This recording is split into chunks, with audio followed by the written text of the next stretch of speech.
and gentlemen, and welcome back once again to the CD Racoola Show. Today's show will be taking a look at the 2025 zombie film 28 Years Later. Before we dig our hands into the grotesque zombie-filled guts of this film, if you guys out there in YouTube land could be little sweetie peaties and hit that subscribe button, I'll be forever indebted to you. So back to the film here, back to 28 Years Later. So this, of course, is the third installment to the 28 Days Later franchise. After the second film, 28 Weeks Later, that we got all the way back in 2007. In fact, speaking of the first film, 28 Days Later, that made its debut in 2002, this 28 Years Later film brought back a couple of the originals, including director Danny Boyle and Cillian Murphy, who was the star of that first 28 Days Later film. And he makes a cameo appearance as what else but a zombie. In 28 Years Later, of course. In fact, that was one of my favorite parts of the film. I had heard that he was going to have a cameo, and I was literally on the lookout for old Cillian the whole time. So when I saw his emaciated walking zombie corpse, I was pretty pumped, to say the least. He had a good look too, I thought, in this film. Kind of cool. One of the things I always loved about this franchise is that it takes a fresher look on the zombie film genre, which we all know has been a bit overdone. I love the way the zombies are fast and unequivocally savage with their characteristic red eyes. This film features some new wrinkles and elements that we hadn't quite seen before, including a pregnant zombie, that gave birth to a regular human child. Oh, I definitely didn't expect that, did you? Also, the alpha zombies was something we hadn't seen before. The alpha zombies were much larger and much smarter than your average everyday zombies, and they really like to tear people and animals' heads off and display them in acts of savagery. The alphas kind of reminded me of Steven Adams, the basketball player.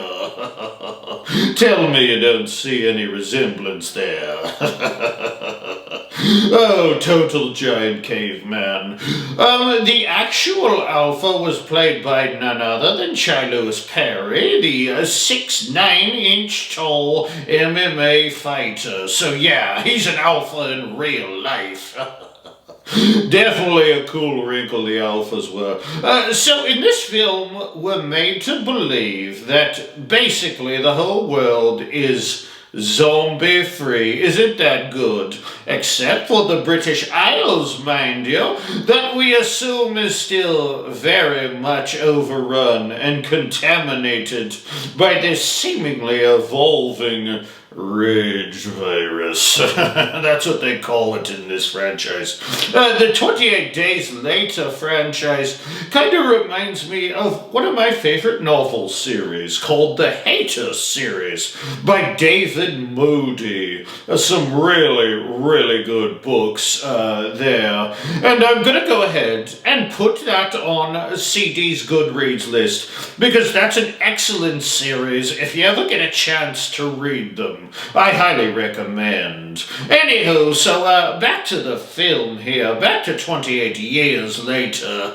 There is a small town of survivors that live on this little bitty island that is protected by a sea bridge that leads to the British Isles mainland.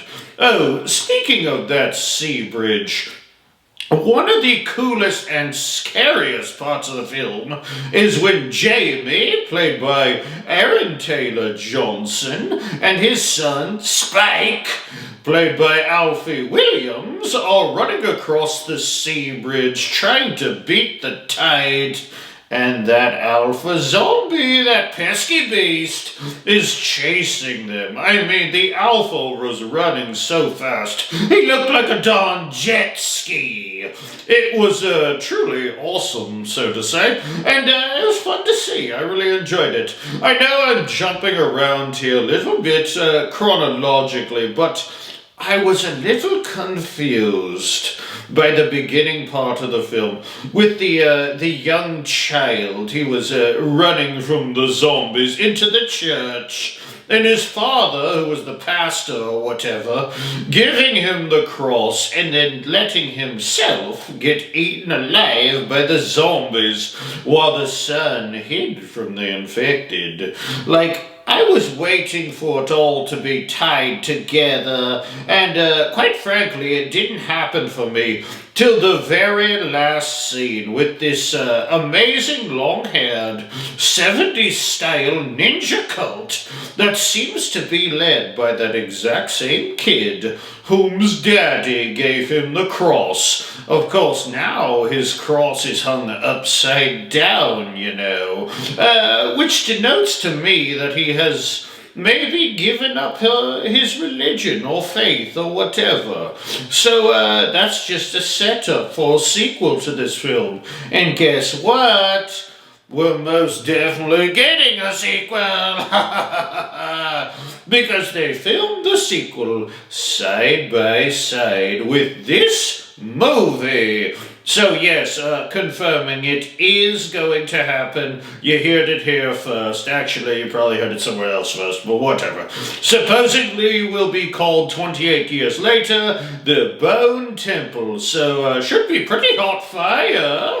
One of the things I was a little disappointed in with this movie was that I felt it wasn't quite as scary as the other two films. I'm sorry, I didn't feel that way. I mean, when I saw the previews and I saw the giant skull towers, oh boy, I was like, this is going to be the scariest of the series. There's no doubt about that.